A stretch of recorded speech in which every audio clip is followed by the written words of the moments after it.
Hello, everyone, and welcome back to Uncharted 1 Drake's Fortune. And now we're at the customs house after going all the way through them baddies, and guess what? We've got more baddies to go through. And we found the evidence of the golden one. Mm-hmm. I love that bunch. Uncharted 4 still has my favorite takedown in the entire series. What is it? You swing on him on a grapple vine and then just punch him in midair. I fucking love doing that shit. I actually think I died here a few times. I think we talked about this in an earlier part, but I do like how the how it plays on the possible meaning of like El Dorado, not meaning the golden the land, basically the land made of gold, but El Dorado as in the golden one, basically meaning a statue made of pure gold. I don't know why. At some point, I would. As corny as the movies are, I like National Treasure Book of Secrets. Actually covered that too. Mm-hmm. It's been a long time since I've seen the first one a lot because I would show that in school a lot. Yeah, I saw National Treasure 1 I think I saw both in theaters. Yeah, I saw both in theaters. I saw the first one a lot in history class. Same. I like the second one, honestly, more. Just because it's not the first one. It's one of those cases I've seen the first one so many goddamn times. All I remember from the second one is apparently it has to do with like the whole thing is like somebody's related to like John Wilkes Booth. Yeah. It was the idea that basically it started off with some guy coming up and basically saying that the Gates family were members of part of the conspiracy to kill Lincoln. But it was I don't even. Nicolas Cage was trying to prove that his ancestor was actually trying to protect the nation's treasures against the conspiracy, the group. So. It actually also has a really funny joke concerning when they're in Mount Rushmore, I believe, and he has to activate a switch, so he puts his hand in and then just starts screaming for no fucking reason. Because he was making laugh at it could like how they were worrying that it could possibly be a trap. So I was like,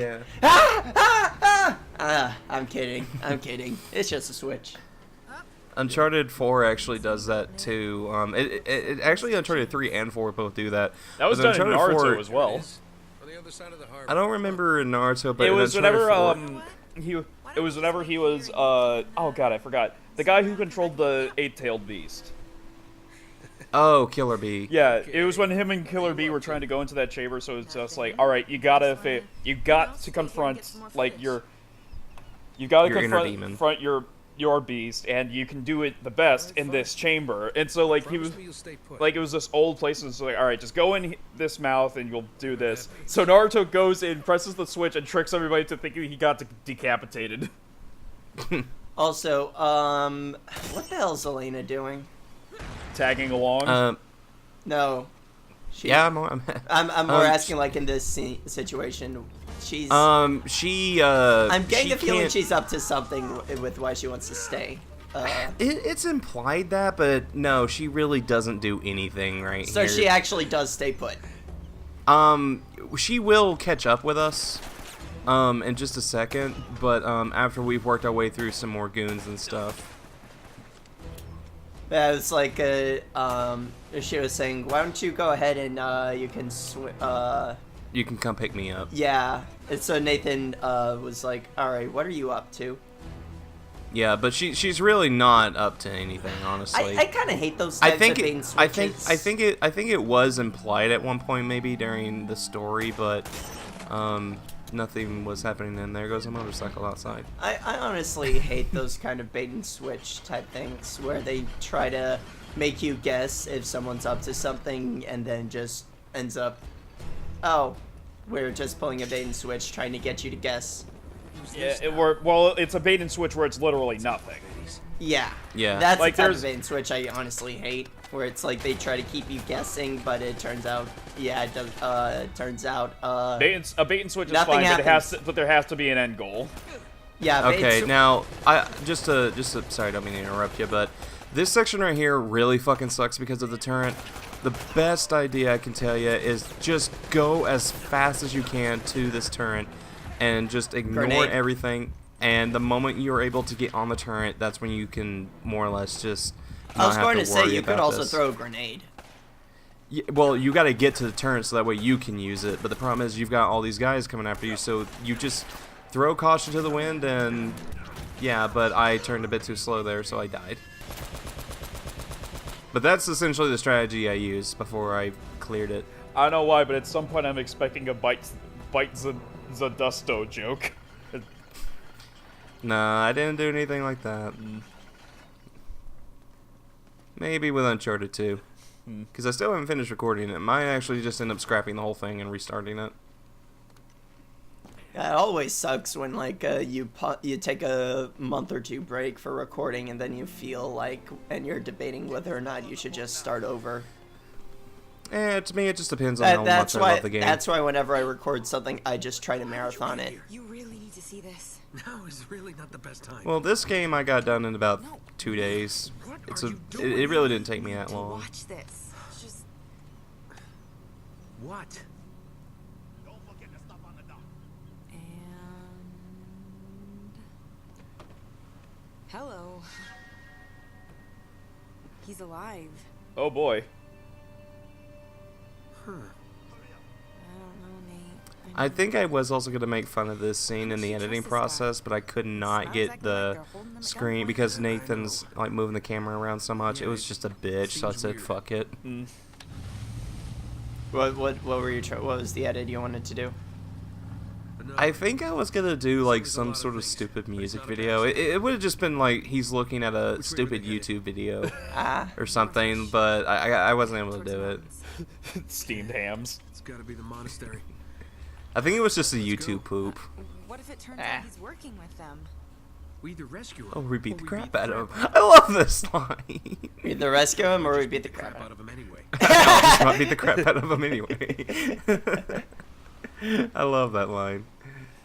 Actually, going back to what I was saying earlier, when we were talking about the arm inside the dangerous thing in Uncharted 4, because it has to do with pirates. Sam says a line when Drake's putting his arm in one of those things, and he's like, "What if I lose this arm?" It's like, "I'll buy you a pirate hook."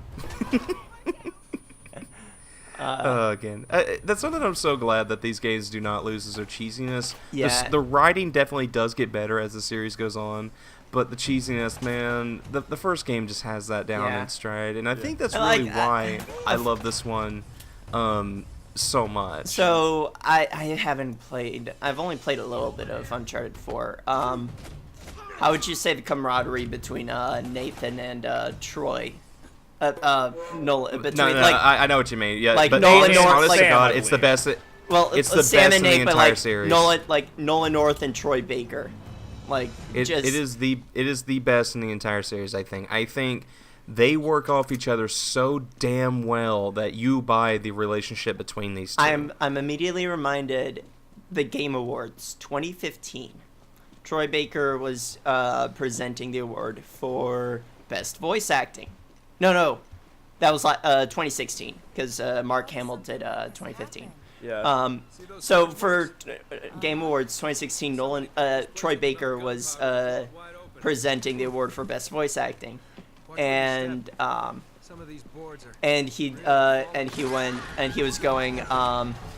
So a lot of people come ask me, what do I need to do in order to get into voice acting?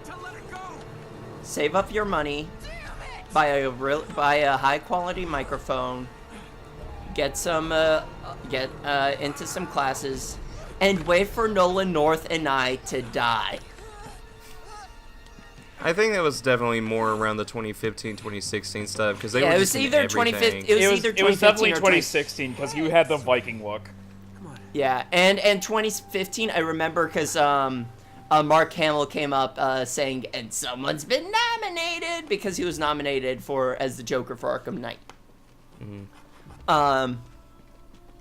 But yeah, it was 2016. Like that was still my favorite. It just making a laugh at how he and Nolan have pretty much been in every single goddamn thing under the sun. Yeah.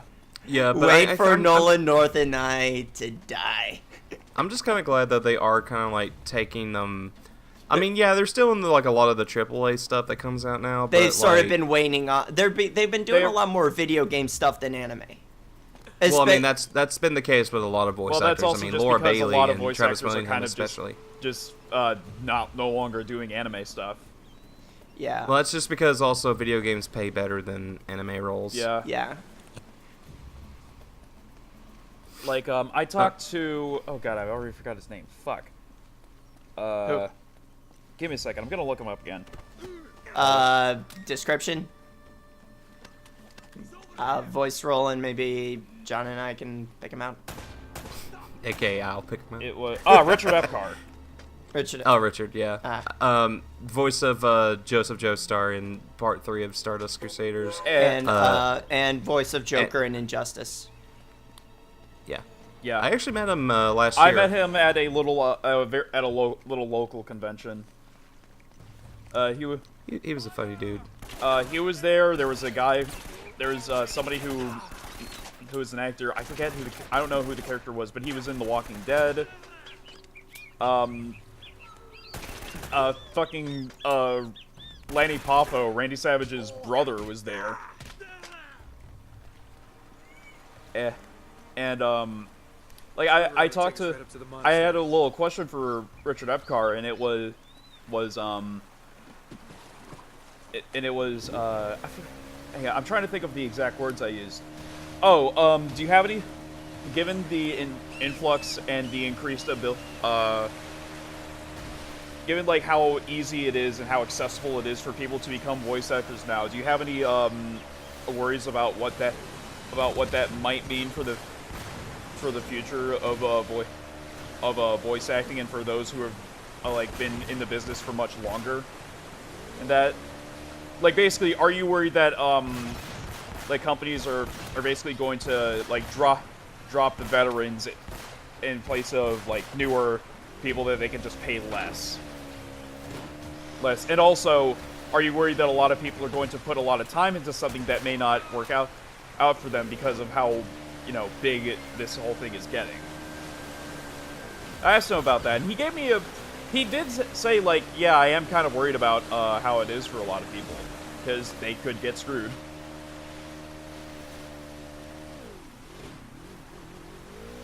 And I see that I've just drowned out the conversation. No, I mean, I've been listening to you. I mean, it's a unique question and all that. I mean, that's getting into, I was like... actually busy eating, because I thought you were going to go on a bit longer. No. So I was paying attention like, while I that was just kind eating. of gets into the whole, like, directors and who they trust for their talent pool, all that stuff, because I've talked to Chris Ayres about that, or Chris Ayres about that. Okay, hold on. Only Nate died. I hate this section. I really fucking hate this section. So, the first one, again, while it was annoying, wasn't super bad. Also, you didn't really have to bother with aiming because you had a goddamn grenade launcher. Yeah, but in this one, you've got to skip the barrels as they're moving towards you. The water is pushing you back constantly, and enemies are popping up everywhere. I fucking hate this section. So instead, you just say, fuck. What the? What? What? I mean, hang on. There is a What? rotor. There's a motor. What? It's not too What? impossible. No! Hell, the rotor itself would make it impossible because you wouldn't actually be able to move up a slope. The rotor would be getting lodged on the slope. I mean, yeah, you are right. I don't mean to disagree with you, but you're right. But it's actually a similar things happening right now with gaming as well, with it just being so easy to get into. Just about anybody to- can just to buy being Unreal 4. Huh? I mean, it's not too hard for people to just acquire Unreal 4 and start It's making free. a game. It's Yeah. free. I have Unreal Editor. Fucking okay, I didn't even know it was free. Yep. I thought, like, knew people could get it. I didn't know it was. Wow. I mean, I think there might be a license for it, like how Unity has licenses. I mean, yeah, but I mean, there's still a free option. yeah, but it only further proves the point. Let's head up to the Yeah, monastery it's and like see what's Unity. going on. Hold on, let me minimize this real quick. What engines do I fucking have? I Well, that's have something you can. RPG MV, software. RPG Maker MV. I have Game Maker Studio Pro, Unreal Editor for Unreal 4. I should add, and Unity. Yeah, It's all right. very easy to get into. Just Well, getting an I think we engine can and fucking easily around talk with about it. this more in the next part. Yeah. We'll see you guys next time.